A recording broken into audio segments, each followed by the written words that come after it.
Here we are again at the rear of the car. And what am I going to show you guys today? Well, it is time to get this old rear diff gasket off, cleaned off, so we can put the new one on, close it up, put the new fluid in there, and call it a day on this pumpkin here. I'm gonna try to set up my stand so that you guys can see the cleanup process, but I don't know if I'll be able to get it in here. But this is how it looks, so you know, if you guys don't remember the ring gear, everything like that. So my clutches and the limited slip and stuff. I know we did another episode on this, so you guys can watch that and not be bored by the repeat. So here we are, and we are gonna get this cleaned off. It is, I'm ready to get this thing on the ground so we can start driving it. Hey, not so bad. That's a pretty good angle. Kind of see what I'm doing. Pull off my Vanna white here. So I got my rear diff cover. I'm gonna clean this off camera, save you guys some time and boredom, but I'll do all this stuff here so you can see it on a time lapse. So it's really important. I made sure I got the right fluid and everything for this. It's for the limited slip. It's like a 75-90 weight, and yeah, I'm excited to get this done and button it up. So hang tight and enjoy.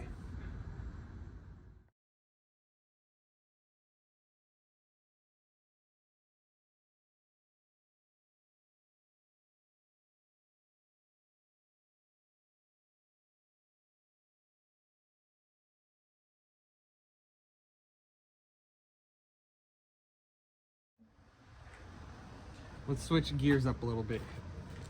We're gonna do some brake stuff. We're gonna finish it up. We're gonna bleed the brakes.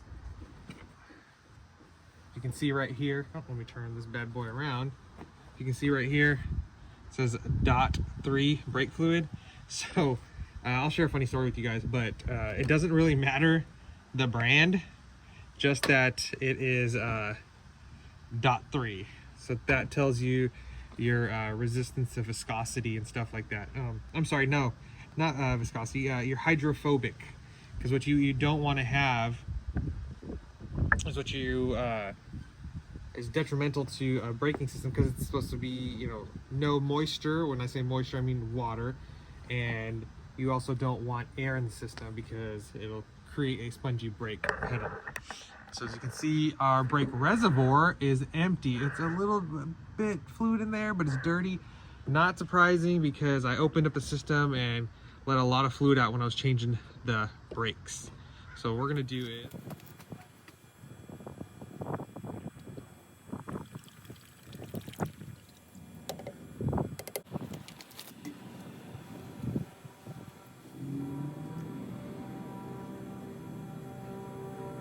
Fitting, but this is our bleeder nozzle right here for our rear brakes. So I have my mom inside of the Monte Carlo pumping the brakes for me. The procedure for us right now is to pump the brake 5 times. Mom, can you go ahead and pump the brakes?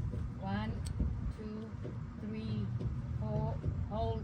So when she's on that 5th pump, she'll tell me she's holding, and then I'll come over here to this fitting and I'll release it. And then you see that air, the bubbling, that's all the air in the system. So as she holds the brake down, it should go down to the base. And then what I'll do is I'll come back here. I'll switch this back to tight fitting, and then I'll say again, pump. 1, 2, 3, 4, holding it. Holding. She holds, and then we'll repeat the process. And what we do is, on a master cylinder system, a hydraulic brake, we start from the furthest brake away from the master cylinder, and then we get to the closest. So how it goes is we go from the passenger rear to the driver rear, then we jump to the front to the passenger front, and then the driver front, which is close to the master cylinder, until you get a solid stream from each of the brakes.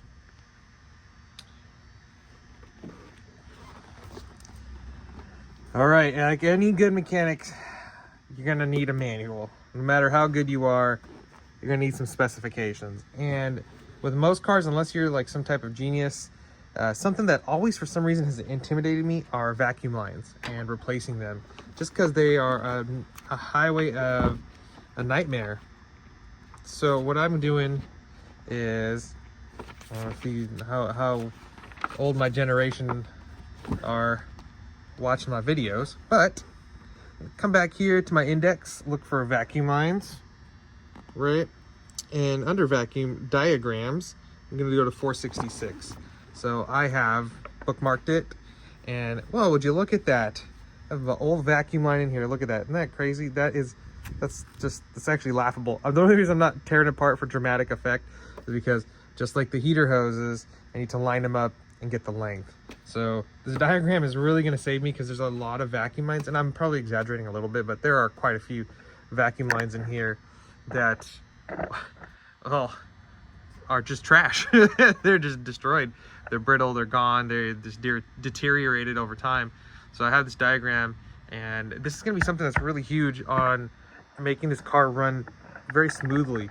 With vacuum lines, you have high idles, you can have poor fuel mileage, rough acceleration. So same process for the other hose, where I take the one that I took off, and look, here's an example.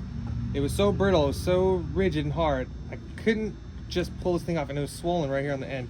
And if you can get a good view of that right there, and on this side, so much so that I just cut it off. You can see it's a little gooey, gummed up in there, I guess you can say.